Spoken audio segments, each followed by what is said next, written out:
Hello YouTube family, hope you guys are having a great day. Today I'm coming to you with a brand new YouTube video on how to start and finish a freelance illustration project. Now, I have been doing this for a long time now. I've been working for myself for over 4 years. I've been freelancing now for a total of 15 years it feels like. We'll say actually 10 to 12 just to be safe if we don't want to count the years that I did this when I was in high school. Now, over that entire time, I've learned a lot of things that have helped improve my whole process as a freelancer, as a studio owner, and I'm here to share that little bit of tips of wisdom with all of you. Now, to start everything off, the first thing that I want to talk about is your creative process and how it is important. We all do things differently. We all create illustrations differently. We all do design work differently. We do a lot of things in our own way. But what's important is that we find a specific process that works for us and we continue to use it over and over again, tweaking it as it goes. And as we're going, we can't let anyone else dictate our process for us. There have been plenty of times in the years that I've been doing illustration work or branding work or any type of design work where I've had clients try to dictate the process to me, but that's something that we cannot allow. It's something that we cannot do. Now, our clients are our partners. They are our creative partners. We are not their employees. We are not just some contractor. Our goal is to help them succeed by our creative means. And so we cannot let them dictate our process to us. We have to be the ones to set it, and we have to be the ones to enforce it. Now, with that all said, our process is not set in stone. It is not a set of rules that we follow to the letter. There's always going to be times where we evolve our process, where we make things better, where we tweak things, where we find, okay, I've been doing this for so long, it's not working out, I need to find a different solution. I have learned so many times over that my process always needs to be tweaked and it always needs to be better. The process that I'm going to be sharing with you in this video is completely different than the process that I used a year ago, 2 years ago. It's constantly changing, it's constantly evolving. Now, generally with every single illustration project that I work on, whether it's me doing the work or me bringing on someone to help out with the project, generally every single illustration project follows 4 specific steps.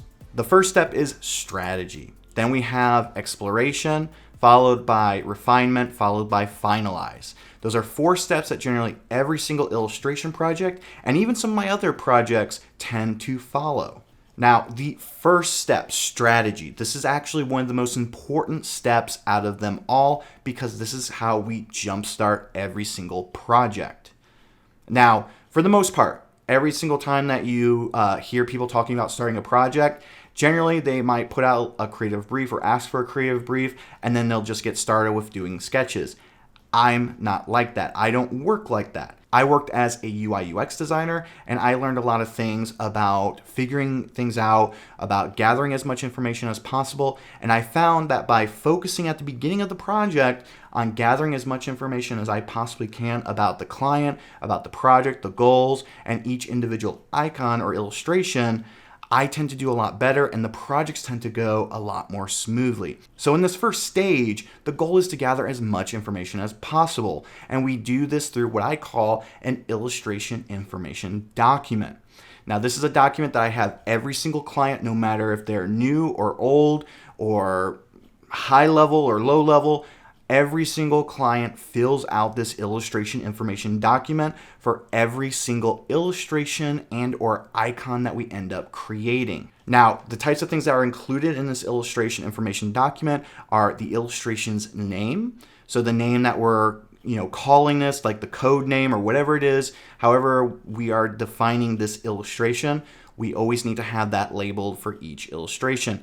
We also have any supporting text that might go along with the illustration. So for instance, if the illustration is going to be on a website, it's going to be in a mobile app, it's going to be in storyboards, we need to know all of the text that's going to be going along with it. The next part is the description. What is this illustration trying to convey? What are we trying to convey or say to your audience, to your users through this specific illustration? And finally, any ideas. Now, the one thing that I want to make perfectly clear is I hate full creative freedom when it comes to illustration projects. When it's for my own work, even I don't even give myself full creative freedom. I go through and I create a brief. I create everything that I'm talking about right here through an illustration information document. And I found that having full creative freedom is very detrimental to the overall process. Now, the one thing that I always tell clients is I want to know information. I want to know what type of ideas you have for illustrations because of one specific example. If you came to me and you asked me to draw a picture of a dog, what you might think of as a dog is different than what I'm going to think of as a dog. You might be thinking a St. Bernard. I could be thinking a Chihuahua. So it's always important to get on the same page with your client. It's going to save you so much time and it's going to save you so much headaches.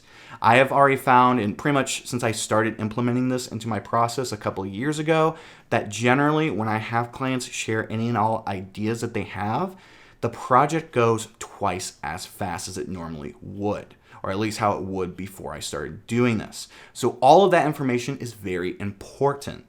Now, just to reiterate, every single illustration and or icon that we are going to list for this project has to have its own individual input with all of this information. I found that some clients are very welcome and very easygoing about giving this type of information, while some clients might push back a little bit. The important thing that you have to stress is that you need this information before you can move forward with the project.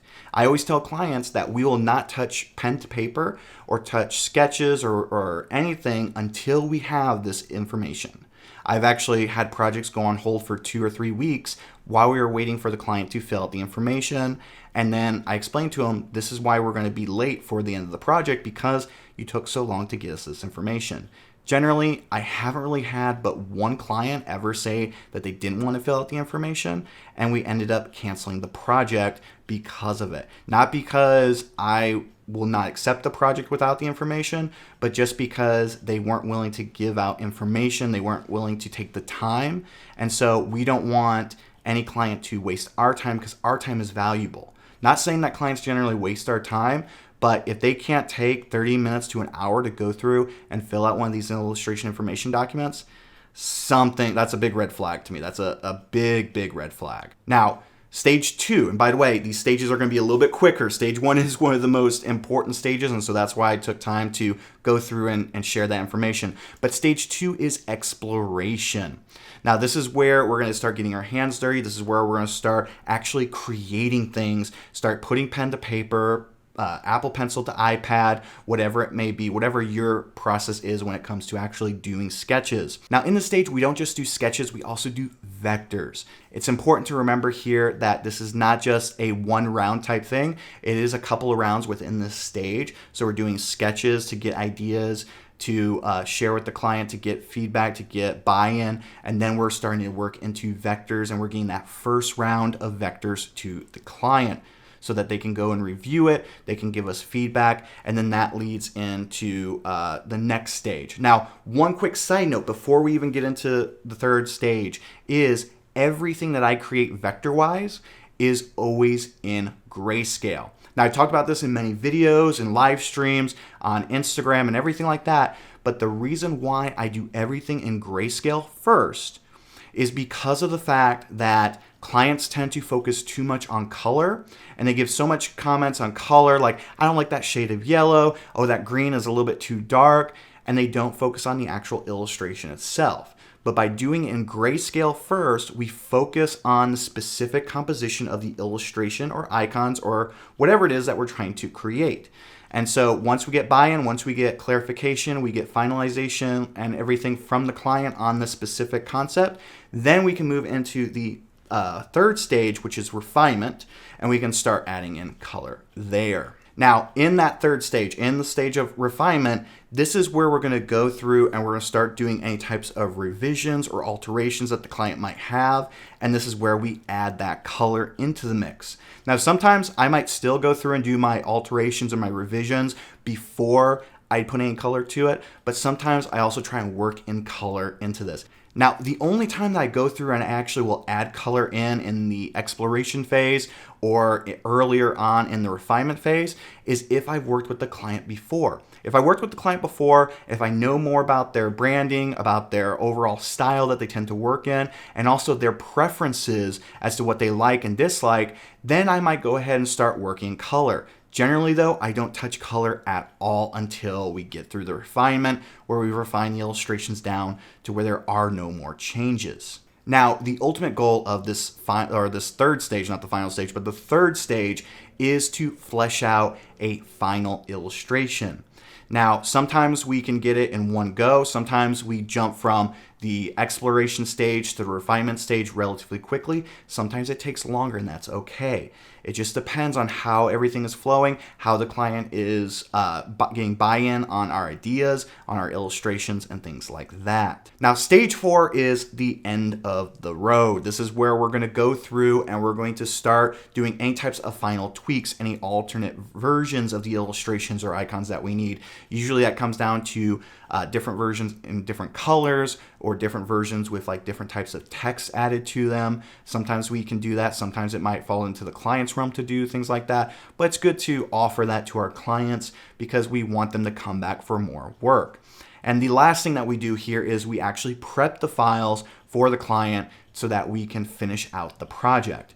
Now, two things to add here is that number one, always give the client multiple file types. Don't just give them AI files, give them PNGs, give them JPEGs if they want it, SVGs, but give them a lot of different files so that they can have it for anyone who might come to them and need those illustrations or icons. Now, it is a perfect opportunity now in this last little bit while we're going through and we're finishing up the illustrations, we're doing all the final tweaks, we're preparing them in the different files to ask for testimonials. Generally, I try to not ask for testimonials after the project is complete, after we've gone through all 4 stages, because the clients generally aren't in that frame of mind to get things to you or to get things done. Generally, if you ask for them in the finalized stage or in the refinement stage, the clients will usually be more forthcoming with them. They'll give them to you. You won't have to keep like bugging them about it. They'll get you the testimonials because they're in that frame of mind because they need to get things to you sooner rather than later. If you wait until after the project, generally it's going to take you a lot longer for testimonials to, come to mind or for them to send you testimonials. I've actually found myself in the past waiting 2-3 months to get a testimonial back from clients. It doesn't always happen with every client, but it does happen more often than I'd like. Now, the last part with this whole finalized stage is sending the invoice. Now, I say it's the last thing, but it's actually one of the first things that you should do when you get into the finalized stage is you should send off your final invoice to the client, let them know that you're going to start working on packaging everything up, but you're not going to release the files until they actually pay that final invoice. Make sure that moving forward, if you have contracts that you give to your clients, that is included in your contract, that you do not release any files by any means until they pay that final invoice. Now, I only allow this to slide for certain clients that I've worked with for a long time, clients that I know will not just flake or leave or not pay the final invoice. But the key thing is here, do not give them the final files until they have paid that final invoice. And that is basically it. That is the full enchilada when it comes to doing a freelance illustration project. From the different stages, stage 1 being the strategy stage, the learning stage basically, the exploration stage in stage 2, the refinement in stage 3, and the finalize in stage 4. That is the basic overview of how I at least go through and do my illustration projects. Now, if you have any questions whatsoever about any of the stuff that you've heard in this video, please leave a comment down below. If you like this video, please remember to hit that like button. If you're not subscribed, hit the subscribe button and turn on notifications, because I'm gonna be putting out a lot more videos. In the last couple of days, this is the third video that I've recorded, and I'm planning to record maybe 1 or 2 more today. And so there's a lot more stuff that's coming out in the near future. So I hope you guys had a great day. I hope you learned a little bit of something. If you guys don't have any questions, but you'd like to leave a comment down below with one of your favorite parts from this video. I'd love to hear about it. But until next time, that's it for me. Hope you guys have a great day. Stay safe out there. And remember to stay passionate, stay positive, and stay creative. Hope you guys have a great day. That's it.